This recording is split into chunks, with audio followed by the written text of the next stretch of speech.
Salut à tous, avant de commencer la vidéo, un petit message pour vous remercier encore une fois parce que ça nous fait vraiment chaud au cœur de recevoir vos messages de soutien au quotidien. Aujourd'hui, pas trop de blabla, on va attaquer sur un gros sujet puisque je vais traiter la thématique du soulevé de terre. C'est un exercice qui a été beaucoup demandé pour être abordé en vidéo puisqu'il y en a pas mal d'entre vous qui ont peur de le réaliser, qui ne savent pas comment faire, donc je vais essayer d'être le plus exhaustif possible, de vous apporter des éléments de réponse dans cette vidéo et je t'invite à aller voir la vidéo que Rico a fait sur le soulevé de terre qui est très intéressante où il démonte, on va dire, le mythe comme quoi le soulevé de terre sumo est plus facile que le traditionnel, mais il apporte également certains éléments de réponse pour les personnes qui ne savent pas choisir leur mouvement entre le traditionnel et le sumo. Donc je t'invite à aller voir sa vidéo et ensuite à revenir sous celle-ci puisque tu comprendras peut-être mieux certains éléments de cette vidéo.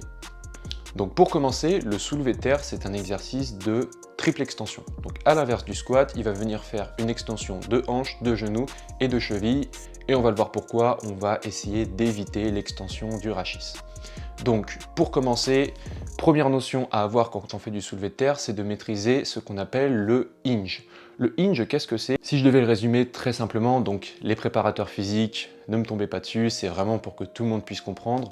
Le hinge, c'est la capacité à venir se pencher et à se redresser sans bouger le dos. En gros, votre dos doit rester toujours dans la même configuration quand vous vous penchez et quand vous vous redressez. Donc on va uniquement utiliser l'articulation des hanches, des genoux et des chevilles pour venir réaliser le mouvement. Pourquoi c'est une capacité qui est fondamentale? Déjà, c'est pour avoir un bon contrôle moteur sur l'exercice. C'est-à-dire que vous êtes capable de savoir dans quelle configuration est votre dos dans l'espace, un bon contrôle moteur, une bonne proprioception donc, et en plus de ça, ça va avoir un mouvement qui est plus sécuritaire, mais là je vais rentrer un petit peu plus dans les détails puisque ça mérite certaines explications pour éviter d'avoir, on va dire, des fausses interprétations de mon message. Le dos, c'est une articulation, ou du moins un complexe articulaire, qui a la capacité de réaliser énormément de mouvements, puisqu'il peut s'incliner, faire des rotations et faire des flexions-extensions. Un dos en bonne santé, c'est un dos qui est effectivement fort d'un point de vue structurel, qui a une bonne capacité musculaire, mais c'est surtout un dos qui est mobile et qui est capable de bouger dans tous les sens. Il y a par exemple un exercice qui est de plus en plus connu sur les réseaux sociaux, et c'est super, qui s'appelle le Jefferson Curl.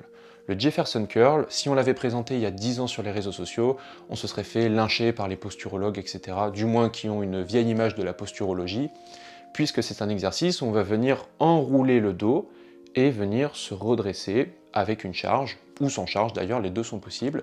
Et c'est un superbe exercice, puisqu'on sait que les maux de dos de la vie de tous les jours, bon, la douleur c'est quelque chose de multifactoriel. Je reviendrai dessus peut-être dans une autre vidéo, mais les maux de dos, les fameux faux mouvements, même si j'aime pas trop ce terme, bon, tout le monde comprendra comme ça, eh bien souvent on les fait, du moins quand on n'est pas préparé à réaliser un exercice. C'est-à-dire que pour moi, un faux mouvement, c'est un mouvement sur lequel on n'est pas préparé physiquement, que le corps n'a pas l'habitude de faire. Donc imaginons vous devez lever, vous devez par exemple soulever votre sac de course le matin ou quoi que ce soit, ça peut être bien de s'y préparer en faisant des exercices comme le Jefferson Curl, en y allant bien sûr avec progressivité, c'est ça le plus important, pour que dans la vie de tous les jours, l'arrondissement du bas du dos ne soit absolument pas problématique et en plus de ça, vous conservez une bonne mobilité. Mais pour ce qui est du soulevé de terre, pourquoi est-ce que je ne recommande pas forcément cette technique? Eh bien, c'est tout simplement parce que quand on pratique de la force athlétique, on va vraiment chercher, on va dire, le maximum de notre capacité à soulever une charge. Donc quand on est vraiment dans cette configuration-là où on va chercher à soulever le plus lourd possible, on essaie de se mettre dans une configuration où on va essayer de mettre le plus de contraintes possible dans nos muscles et le moins possible, même si on en mettra toujours, dans nos structures passives qui peuvent amener à nous faire mal. Donc, imaginons que vous faites du soulevé de terre et que lorsque vous faites du soulevé de terre, votre dos s'arrondit au fur et à mesure du mouvement. S'il s'arrondit, il réalise ce qu'on appelle un régime excentrique. C'est-à-dire que la force qui est exercée contre le muscle est plus importante que la force produite par le muscle, puisque le muscle vient s'étirer. En faisant ça, forcément, il y a des structures qui vont venir compenser ça, et ce sont les structures passives. Donc moi, ce que je recommande, c'est effectivement de bouger votre dos dans la vie de tous les jours, de faire du Jefferson Curl, etc. Mais lorsqu'on fait du soulevé de terre à 100, 200, 300 kg, c'est d'essayer, j'ai dit bien essayez de garder le dos dans une configuration neutre. Vous comprenez bien que le powerlifter qui essaye de faire une charge, si son dos s'arrondit, il ne va pas s'arrêter en plein mouvement.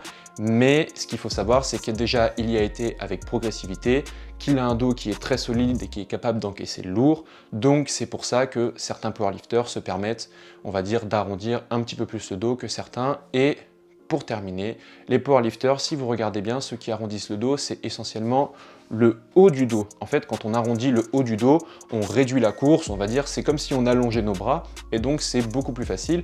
Et cette partie du dos-là, on peut plus se permettre de l'arrondir que le bas du dos. C'est la première étape, on va maintenant parler du bracing. Donc, il n'y a pas vraiment de bonne traduction française selon moi. Je vais utiliser un terme qui ne correspond pas parfaitement à la traduction française, mais qui permettra d'être compris par tous. Donc ne m'en voulez pas, quand on parle de bracing, on parle globalement de gainage ou du fameux core. Core avec un E à la fin. Donc le bracing, pour faire très simple, c'est la capacité à rigidifier son corps en utilisant notamment la ceinture de force athlétique pour être plus fort sur l'exercice. Voilà. Tout simplement, c'est ce qu'il faut retenir. Donc si vous vous souvenez bien, j'ai parlé de la manœuvre de Valsalva qui consiste à bloquer son oxygène lorsqu'on fait un exercice pour être plus rigide et plus solide au niveau du corps. Eh bien, on va utiliser cette manœuvre de Valsalva en rajoutant une petite consigne qui est de venir pousser, tout en contractant les abdominaux, pousser le plus fort possible contre notre ceinture. Il va y avoir une contre-résistance qui va se faire et cette fameuse contre-résistance va avoir un rôle d'antiflexion. En fait, lorsque tu fais du squat ou du soulevé de terre, quand tu te penches en avant, tu vas augmenter la pression contre la ceinture et c'est cette fameuse pression qui va te faire repartir en extension, qui va faire que tu vas vouloir te redresser. C'est un petit peu comme lorsque tu gonfles un ballon de baudruche. Plus tu vas le gonfler, plus il va y avoir d'air à l'intérieur. Donc là, c'est ce qu'on va reproduire avant de partir au niveau du mouvement. On met un maximum d'air, et si tu venais à plier le ballon en deux, le ballon serait beaucoup plus rigide et il y aurait beaucoup plus de pression qui fait qu'il veuille revenir dans sa position initiale. C'est exactement le même principe pour le bracing. Donc ce que je te conseille de faire, c'est de prendre ton air quand tu es dans une position, on va dire redressée, ou du moins un petit peu plus redressée que lorsque tu es accroupi devant la barre. Et autre petit conseil, ne creuse pas trop le dos, parce que si tu creuses le dos, tu vas limiter, on va dire, le gonflement du ventre, et donc tu vas limiter ton bracing. Il faut essayer de trouver une bonne configuration, donc généralement un bassin plutôt neutre, pour avoir un bon hinge et un bon bracing. Maintenant qu'on a vu la problématique du bracing et du hinge, on va s'attaquer au slack. Donc là, le slack, la traduction française, elle est un petit peu plus simple. Ça veut simplement dire saisir le mou de la barre.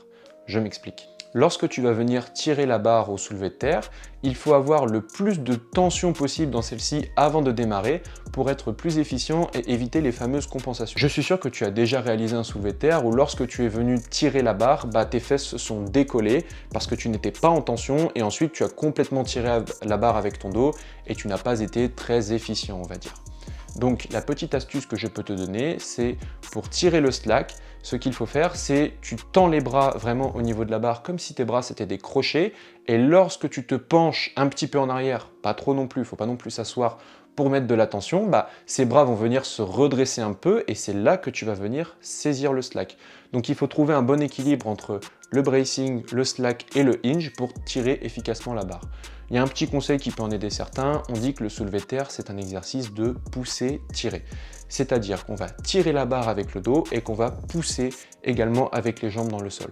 Si tu as tendance à trop tirer la barre, tu peux avoir un petit peu de mal à saisir le slack, alors que si tu pousses dans les jambes, tu vas sentir que tes bras vont venir tirer contre la barre et ça peut t'aider à bien saisir le slack. Et donc, pour t'entraîner, tu peux réaliser des exercices comme du deadlift posé, donc tu vas venir faire une pause juste après avoir saisi le slack, ou alors tu peux faire carrément des demi-amplitudes, du semi-deadlift, où tu te concentres vraiment là-dessus avant de partir. Il y a des petits exercices également qui peuvent t'aider à mieux saisir le slack, notamment des exercices de préactivation, surtout au niveau des fessiers et de la chaîne postérieure pour les personnes qui ont du mal à le saisir. Et enfin, pour terminer cette vidéo, j'aimerais t'apprendre à activer tes dorsaux. Tu vas voir, cette partie, elle est très simple et elle fait vraiment la différence. Pour activer ces dorsaux, il faut tout simplement réaliser un terme qu'on emploie beaucoup sur cette chaîne, une dépression scapulaire. Scapulaire, c'est la nouvelle nomenclature pour désigner les omoplates. Donc dépression, ça veut dire abaisser, donc on abaisse les omoplates un maximum. Quand tu abaisses tes omoplates, tu vas voir que tes dorsaux vont venir naturellement se contracter, tu auras une meilleure mise en tension et donc tu seras plus efficient lorsque tu fais du soulevé de terre. Ils ne se contracteront pas uniquement au moment de lever la barre. Donc, tu as des petits exercices qui peuvent t'aider à réaliser ta dépression scapulaire. Par exemple, tu viens te suspendre lorsque tu fais des tractions et tu t'entraînes à justement faire cette dépression avec les bras tendus. Ou tu peux venir, alors je ne sais pas si on verra bien, tendre le bras juste devant toi et t'entraîner à, hop, contracter le plus fort possible les dorsaux en saisissant le muscle avec la main opposée. Et en faisant cet exercice plusieurs fois, tu vas voir que tu vas apprendre petit à petit à réaliser cette dépression scapulaire et donc à avoir une meilleure mise en tension. Pour finir cette vidéo, je t'invite comme toujours à te filmer, à demander un avis externe pour que tu puisses voir un petit peu quels sont les déficits musculaires sur le soulevé de terre. Est-ce qu'il y a des déficits musculaires et aussi est-ce qu'il y a des déficits d'activation? Des fois, il y a des personnes qui ont des très bons groupes musculaires, par exemple qui ont des très bons fessiers, mais qui ont du mal à les activer sur le soulevé de terre. Donc ce qu'il faut faire, c'est peut-être revoir un petit peu ton placement, partir peut-être un petit peu plus bas ou au contraire un petit peu plus haut et faire des exercices par exemple de préactivation. Avant de faire ton soulevé de terre, tu peux par exemple faire des exercices où tu vas venir faire des adductions, abductions, des extensions de hanches, etc. pour mieux activer tes fessiers si c'est ce groupe musculaire qui est le plus problématique. Donc voilà, j'espère que cette vidéo t'a plu. Je sais que je ne suis pas trop rentré dans les détails, mais j'espère qu'avec les petits conseils de bracing, de slack, etc., tu en sais un petit peu plus et j'ai volontairement utilisé des mots, on va dire, un petit peu complexes pour que tu puisses t'y familiariser et que lorsque tu vois des pratiquants de force athlétique utiliser ces fameuses notions, tu ne sois pas complètement perdu. Dis-nous en commentaire le prochain mouvement que tu souhaites qu'on analyse. Et puis, est-ce que tu veux qu'on aborde plus en détail les thématiques du soulevé de terre traditionnel et du soulevé de terre sumo? Moi, s'il y a un conseil que je pourrais donner à toutes les personnes qui veulent commencer à pratiquer du soulevé de terre, c'est de, en fait, dès le début, ne pas négliger les aspects techniques et prendre le temps de construire un mouvement qui est efficient d'un point de vue technique et qui sera durable sur le long terme. Parce que oui, certes, peut-être au début, la progression ira moins vite, mais sur le long terme, vous irez plus loin dans votre progression. Et l'objectif qu'on cherche, nous, même d'un point de vue santé ou performance, c'est d'avoir une longévité sur le mouvement, de pouvoir continuer à pratiquer le soulevé de terre d'ici 3, 5, voire 10 ans et pouvoir continuer à progresser au fil des années.